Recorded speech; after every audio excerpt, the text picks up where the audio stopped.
고민부터 하면 돈을 못 벌어요. 앞으로도 못 벌어요. 하나라도 제대로 벌자. 다시 한번 강조드리지만 꼭 따져보시라. 투자 나침반 3월부터 시작이니까 이제 얼마 안 남았습니다, 여러분.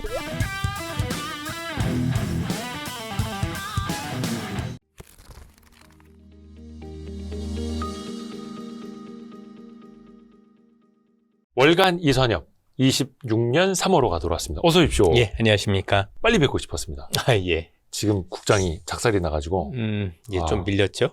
우선은 한 가지 좀 안내를 해드릴게. 이선엽 대표님과 하는 그 연간 우리 강의, 올해는 투자 나침반으로 네. 이름을 좀 바꿨는데 3월 14일 토요일에 드디어 오프라인으로 시작이 됩니다. 네.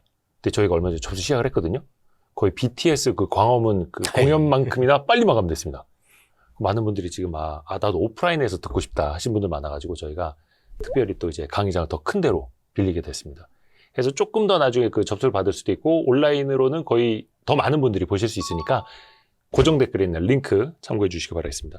특히 그 많은 분들이 작년에 들으신 분들이 또 신청하시더라고요. 거의 다 예. 이탈이 없습니다. 그게 왜냐면 뭐 아시겠지만 저는 원래 하고 싶지는 않았으나 저의 이제 강권에 의해서 지금 제가 밑에 안 보이시죠? 다리 잡고 있습니다, 제가. 주도주 발굴도 그렇고 그걸 홀딩할 수 있는 힘? 또 많은 사람들 항상 흔들리잖아요. 중간에 털리기 십상이고 그거에 가장 많이들 고마워하더라고요. 뭐 별 말씀을 다 하십니다. 특히 이제 오늘처럼 오늘 저희가 3월 3일 화요일 오후 늦은 시간에 녹화를 하고 있는데 시장이 코스피가 7.2% 빠졌고요. 삼성전자가 거의 10%, NXT 현재. 하이닉스는 12%, 현대차 12%. 이거 맞아요? 제가 이 정도의 하락 어떻게 좀 보세요? 일단은 여러 가지가 겹쳤겠죠. 네. 뭐 전쟁 이런 것에 따른 어떤 위험 자산을 좀 회피하려는 심리도 있었을 거고 네. 그동안 많이 오른 데 따른 차익 실현 성격도 있었을 거고 네. 그럼 이제 기존하고 달랐던 건 뭐냐면 기존에는 이런 것들이 없었을 때는 어쨌든 조금 빠지면 사겠다라는 생각들이 있었는데 네. 오늘은 이 전쟁이 어떤 양상으로 변할지 모르니 조금 한번 매수세가 관련해서는 뭔가 조금 지켜볼까라는 어떤 그런 생각들이 겹치면서 좀 낙폭이 컸던 것 같아요. 그런데 이제 다 아시는 것처럼 사실 한국만 이렇게 낙폭이 컸고요. 네. 일본이라든가 다른 국가들은 그렇게 생각보다 낙폭이 크진 않았습니다. 물론 네. 이제 국내 증시가 다른 국가들에 비해서 올해 들어서 워낙 큰 폭으로 올랐기 때문에 그에 따른 영향도 있다라고 봐야 되겠지만 조금 더 길게 보면 결국 해외 증시와 움직임을 같이 하기 때문에 사실 우리 국가가 다른 국가들에 비해서 뭔가 조금 더 과했다라고 하면 나중에는 시간을 두고 결국 그런 점들이 해소된다라고 보셔도 될 것 같습니다. 많이 올랐기 때문에. 그렇죠. 또 예. 시장 전략은 뒷부분에 더 한번 여쭤보겠고요. 우선은 그 이란 사태가 터졌습니다. 트럼프 대통령도 몇 차례 좀 경고를 하긴 네. 했습니다만 결국에는 이제 무력 공습이 시작이 됐고 또 이란도 다른 중동 국가에 이제 보복 공격을 하니까 당장 걱정되는 게 이제 유가 또 이것 때문에 물가가 또 오르지 않을까 이거잖아요. 예. 어떻게 봐야 될까요? 정확하게 알 수는 없죠. 왜냐하면 이제 전쟁이란 변수가 있는 거고 전쟁의 양상이 어떻게 진행되는지에 따라서 사실 우리의 어떤 그 전략이 달라질 수밖에 없는데 사실 지금 며칠만 지난 것만 가지고 딱 이럴 겁니다라고 쉽게 답은 못 드릴 것 같아요. 우선 지금 시장에 조금 더 사람들이 심리적으로 위축됐던 건 뭐냐면 네. 호르무즈 해협이라는 게 사실 역사상 처음으로 이게 봉쇄가 된 거예요.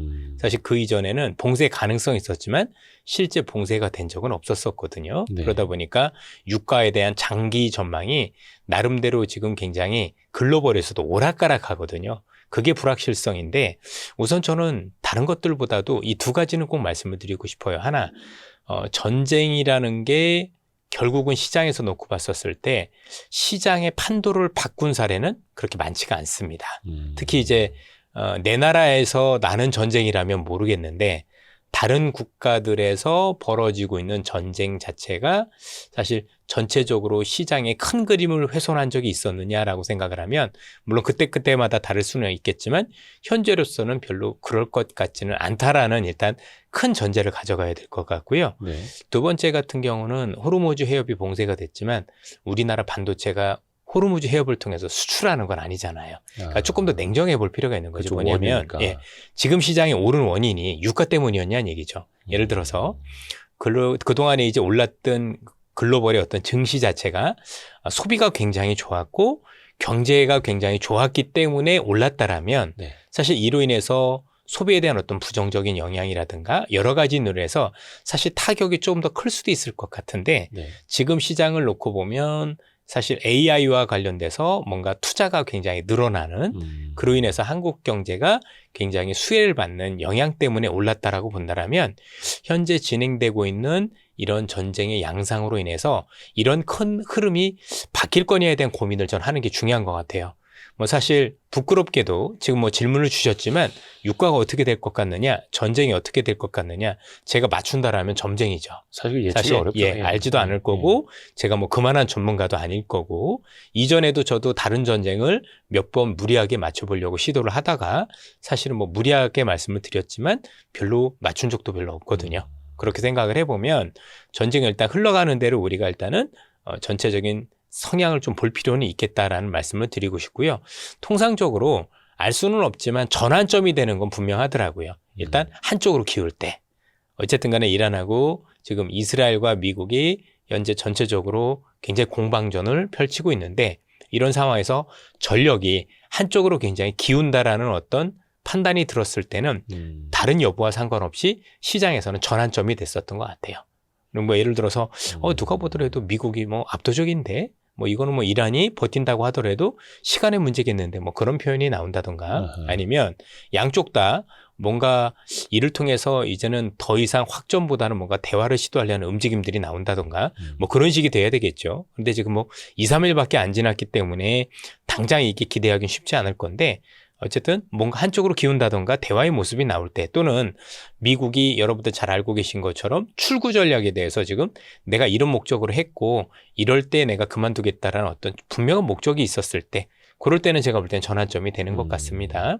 뭐 그 이전에는 약간의 변동성이 더 있다라고 보지만 제 개인적으로는 물론 제 개인적인 생각이니까 꼭 이게 뭐 맞다 또는 꼭 이렇게 해라 드리는 건 아닌 건데 이게 전체적인 방향성 변수는 아직까지는 아니다라고 판단을 하고 있습니다. 아, 좋습니다. 지금 생각이 났는데 참 저희가 올해부터 이선엽 대표님과 함께하는 그 투자 나침반이 달라지는 것 중에 하나가 긴급 호출권이 생겼습니다. 그러니까 이슈가 생길 때 저희가 이제 3, 6, 9, 12월에 이제 좀 어떤 큰 방향을 보는 강의를 하는데 늦은 밤이겠죠.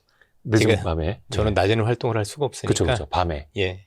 대표님 오밤중에 할 것 같습니다. 댁에서 네. 편하게 식사를 하셔야 할 시간에 저희가 연락을 해가지고 저희 이제 강의 같이 들으시는 분들에게 좀 긴급 코멘트를 좀 해주시는 포트폴리오 전략이나 뭐 종목 주제 이런 거 아니고요. 예. 이런 시장에 그런 건 할 수는 이슈가 없습니다. 있을 때 예. 큰 방향을 이제 맥을 짚어주시는 그런 게 좀 생겨났습니다. 그 사이트 한번 또 참고해 주시면 좋을 것 같고요. 링크에 있습니다. 그러니까 이게 전쟁의 양상이 한쪽으로 기울게 되거나 대화로 가거나 하면은 또 시장도 빠르게 또 이제 반등을 할 수도 있을 그 테고. 대화라는 게 되게 재밌는 게 한쪽이 뭔가 기운다라고 생각했을 때 그런 현상들이 많이 나타나거든요. 또는 이제 미국이 조건을 내걸 수도 있죠. 이런 조건이면 뭐 대화를 할 수 있다. 이런 조건만 나와도 저는 달라질 수도 있다고 생각을 해요. 그러니까 우크라이나 전쟁 때 생각해 보시면 돼요. 길게 보면 매수 기회였고 결국엔 되려 시장에 도움이 되는 경우도 많았죠. 사실 전쟁이라든가 우리가 알고 있는 자연재해 같은 경우는 내 나라에서 일어나지 않으면 대체적으로 악재인 경우보다 길게 놓고 보면 호재가 되는 경우가 조금 더 많았던 것 같아요. 예, 이게 참 일반화하기는 좀 그렇긴 한데 그렇죠. 예, 왜냐하면 이제 전쟁이라는 것 자체가 굉장히 비극이니까. 생각보다 일어나서는 안 되는 거고 많은 피해를 봐서도 안 되는 거겠지만 결국엔 생각보다 많은 생산을 요하게 됩니다. 무기도 그렇고 아니면 파괴된 거에 대한 복구도 있고 그러다 보니까 뭐 지진도 그렇잖아요. 지진도 날 때는 우리가 알 수 없으니까 되게 많이 어려워지는데 지진이 나고 나면 그때부터는 주가가 되려 오르는 뭐 여러분들 잘 아시는 일본 같은 경우 옛날에 고베 대진이라는 게 있었습니다. 고베 대지진이 나고 주가가 2년 동안 올랐거든요. 그 동일본 대지진 한참 전에. 그렇죠. 한참 전에 있었던, 그렇죠. 여러분 잘 아는 교과서에 나오는 닉 리슨이라 그래가지고 그 뭐 영국에 있는 모 은행이 파산하게 됐었던 베어링 은행, 그렇죠. 그 사건이 있었던 그때인데 그때 일본이 지진이 크게 나고 나서 2년 동안 좋았던 게 그 복구 수요 때문이었었어요. 결국 지지는 우리가 예측할 수 없지만 전쟁이라는 것도 쉽진 않지만 나중에 이런 수요에 대한 기대 이런 것들 때문에 오르는 경우들도 많습니다. 그래서 처음에 전쟁이 났었을 때 그에 따른 불확실성, 지금도 우리가 보는 불확실성은 지금 질문을 주셨지만 유가가 혹시 고유가가 장기화되고 이로 인해서 물가를 건드릴 거란 우려가 있는 거잖아요. 그렇죠?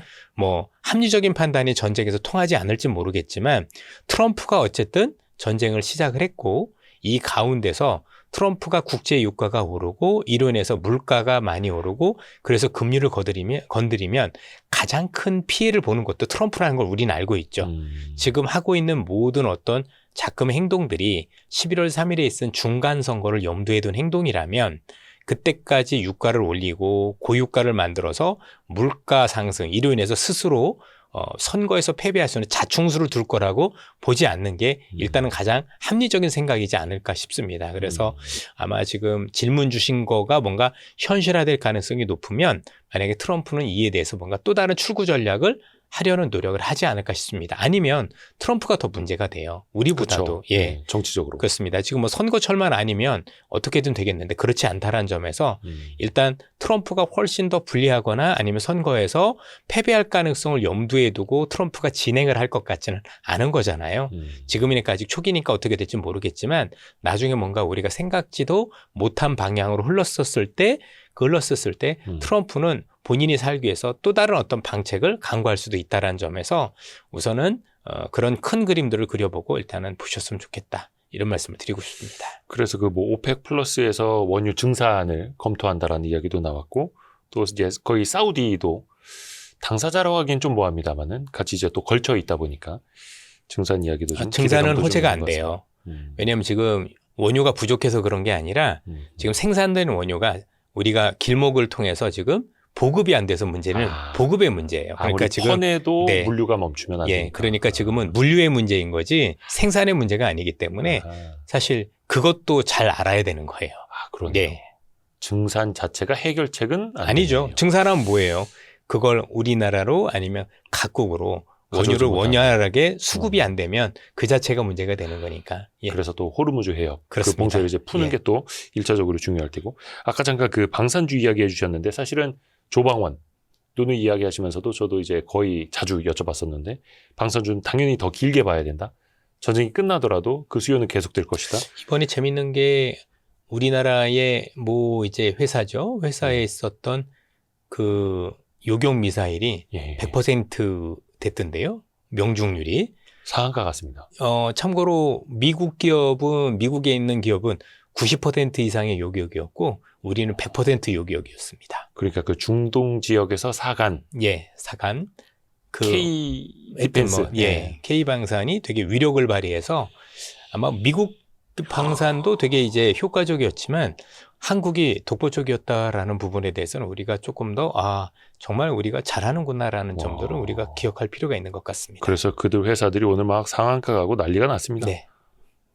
길게 봐야 되는 건데. 그러니까 항상 명암이 있는 거예요. 뭐 이렇게 빠진 것도 있지만 또 그것 때문에 좋아진 것들도 있으니까. 그렇죠. 참, 우리나라에서 금융당국이 이게 실현될지는 모르겠습니다만 100조 원 플러스 알파 시장 안정 프로그램 필요시에는 바로 이제 컨티전시 플랜 가동할 수 있다 이야기를 했잖아요. 이게 실제로 증시 안전판이 될까 좀 어떻게 보세요? 사실 그만큼 뭔가 무슨 다급한 일이 생겼을 때 정부가 이를 좌시하지 않겠다라는 표현으로 보여지는데 이게 안전판이 된다 그런 것보다도 이런 금융까지 가지는 않지 않을까 싶습니다. 그런 것 정도까지 가면 앞서도 말씀드렸지만 트럼프가 굉장히 곤란해지는 거잖아요. 만약에 그게 필요한 상황까지 간다면. 맞습니다. 트럼프가 지금 이제 이란을 침공한 거에 대해서는 여러 가지 얘기들이 있어요. 그런데 그중에서 한 가지 우리가 다 분명하게 알 수 있는 건 뭐냐면 11월 3일에 있을 선거를 염두에 둔 건 분명하거든요. 그런데 스스로 선거에서 질 전략을 찾지는 않을 것 같고 만약에 앞서 말씀 주신 그런 어떤 금융이 쓰일 정도가 되면은 트럼프는 이미 제가 볼 때는 선거에서 사실상 지는 게 기정사실화되는 정도로 망가질 거라고 생각을 하는데 뭐 저는 단언하기는 어렵지만 그런 금융까지 우리가 필요한 수준까지는 가지 않을 가능성이 높지 않을까. 어쨌든 정부가 대비한다는 것 자체는 뭐 긍정적으로 봐야 되겠죠. 심리적으로도. 그런 것들이 이제 쓰여지지 않기를 우리는 바라야 되지 않을까 싶습니다.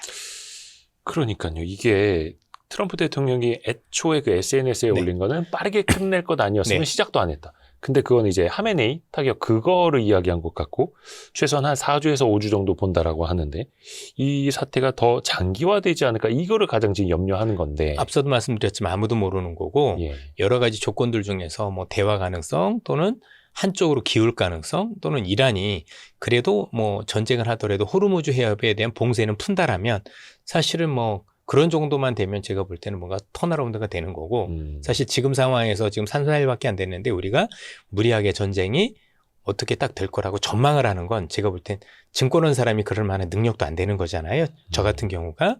그러면 그건 무리하게 전망을 안 하고 일단 어떤 것들이 뭔가 돌림의 어떤 변수가 될 수 있는지 그런 것들이 전 되게 중요한 것 같아요. 그러니까 여기서 4주를 가고 2년을 가고 그런 건 중요하지 않아요. 왜냐하면 지금 우크라이나 전쟁 몇 년째 가는데 지금 관심이나 있습니까? 그러니까 장기화 여부가 되게 중요한 게 아니다라는 얘기죠. 어쨌든 간에 뭔가 확전이 되다가 뭔가 턴어라운드가 될 수 있는 것들이 있는데 길게 간다라고 하더라도 이게 뭐 2년을 가고 3년을 갈 수도 있겠지만 어쨌든 지수를 돌릴 수 있는 요인이 뭐냐가 중요한 거지 몇 년 가는 건 그렇게 중요한 게 아니에요. 지수를 돌릴 수 있는 그러니까 이 강세장을 끝낼 만한 요인인가를 봐야 하는 거고 그러니까 강세장이 끝날 만한 요인은 저는 올 거라고 보진 않는데 예. 앞서도 말씀드렸지만 우크라이나 전쟁 지금도 하고 있다고요. 근데 지금 관심이나 있느냐는 얘기입니다. 항상 처음에만 이렇게 요란하지 시간을 두면 그렇지도 않아요.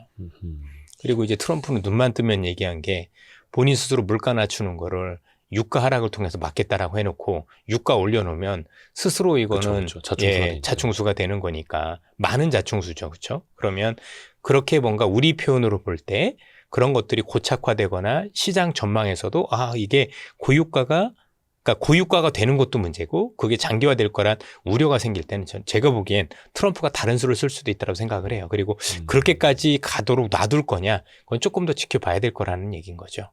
왜냐면 미국이 이런 것들을 계산하지 않고 저는 뛰어들었다고 생각지는 않은 게 트럼프가 하고 있는 대부분의 정책들을 보면 일반적인 경제 정책은 즉흥적인 것도 되게 많았어요. 그런데 전쟁과 관련해서만은 즉흥적이진 않았거든요. 왜냐하면 이제 전쟁의 중요성이라는 것도 있고 거기에 따른 어떤 파장도 굉장히 컸기 때문에 지난번에 그 마두로 체포작전 할 때도 그랬었고 여러 가지를 놓고 보면 이번에도 그랬지 않습니까? 중동과 관련해서 이 전쟁을 모르는 사람은 없었죠. 미국의 그렇죠. 항공모함이 급파되고 있었고 나름대로 준비를 꽤 했단 말이에요. 그러면 여러 가지 시나리오가 있을 거라고 생각을 하고 있고, 그렇죠? 그런 점들을 감안하면 뭐 무모하게 뭔가 했을 것 같지는 않다.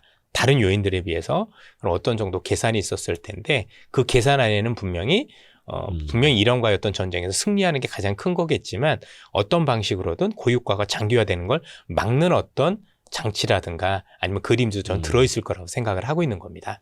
물론 이게 제 바람으로 그칠지 그건 알 수는 없겠지만 그렇죠. 알 수 없는. 저는 그렇게 판단하고 있습니다. 그러니까 뭔가 이 알 수 없는 영역에 대해서 우리가 예측보다 이제 대응을 해야 하는데 왜 그런 거 있지 않습니까? 지나고 나서 보면 그때 그냥 가만히 나 있을 걸. 이번에도 좀 그럴 개연성이 좀 있을까요?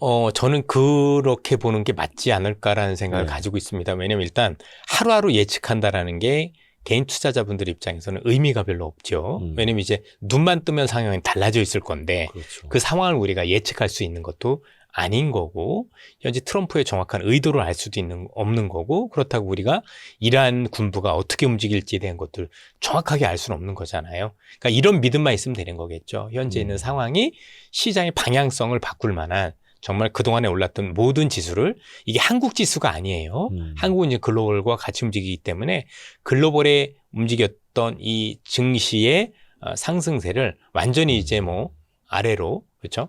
방향 전환하는 어떤 그런 시그널이 될 거냐만 아니면 뭐 조금 더 길게 보더라도 제가 볼 때는 뭐 무리하게 예측을 해서 뭔가 나름대로 어떤 대응을 하는 게 제가 볼 땐 효과가 있을 거냐에 대해서는 좀 아쉬운 점이 있습니다. 그렇죠? 뭐 득달같이 뭐 조금 위에서 팔고 밑에서 잘 사고 이러면 좋겠지만 그럴 수 있는 상황도 아닌 거잖아요. 경제 문제가 아니다 보니까. 그러면 지금은 뭔가 팔짱 끼고 조금 상황을 예의주시하면서 판단해 보는 게 맞지 않을까 이런 생각이 조금 더 듭니다.